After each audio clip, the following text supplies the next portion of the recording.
వదినా, ఇంట్లో వాళ్ళకి ఎక్కడ తెలుస్తుందో అని భయపడ్డాను.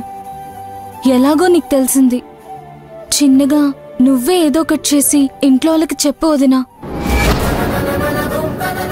ఎలాగైనా ఆ సంబంధం వద్దని చెప్పి నాకు తనకి పెళ్ళయ్యాలి చూడు వదినా. ఏం మాట్లాడుతున్నావు శౌర్య? తెలిసే మాట్లాడుతున్నావా నువ్వు?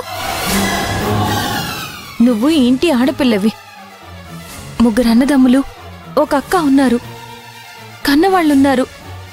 వాళ్ళందర్నీ కాదని ఈ ఇంటి కోడలుగా వచ్చిన నేను నిన్ను, నీ ప్రేమని సమర్థించి నేనెలా మాట్లాడాలి? మీ అన్నయ్య ఏమంటాడు, మీ పెద్దన్నయ్య ఏమంటారు? ఇది జరిగే పనేనా? ప్లీజ్ వదినా, ఈ విషయంలో నువ్వొక్కదానివే నాకు సాయం చేయగలవు. దయచేసి నా బాధను అర్థం చేసుకో. ఎవరికి చెప్పాలో ఎలా చెప్పాలో తెలియక నాలో నేనెంత నలిగిపోతున్నానో నాకే తెలుసు. ప్రేమించింది నువ్వు, ఆ మాట ధైర్యంగా చెప్పాల్సింది కూడా నువ్వే. నేను చెప్పలేను వదినా, నా వల్ల కాదు.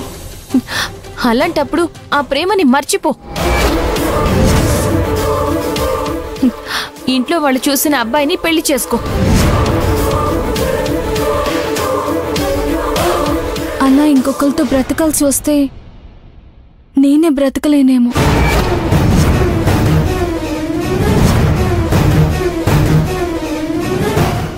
నోర్మోయ్,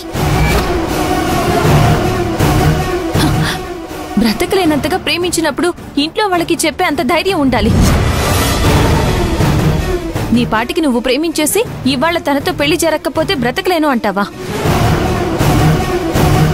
ప్రేమించేది చావడానికి కాదు, ఇష్టమైన వాడితో కలిసి బ్రతకడానికి. నేను మీ అన్నయ్యని ప్రేమించి పెళ్లి చేసుకున్నాను. ఒక ఆడపిల్లగా ప్రేమలో ఉన్నప్పుడు ఆ మనసు ఎలా ఉంటుందో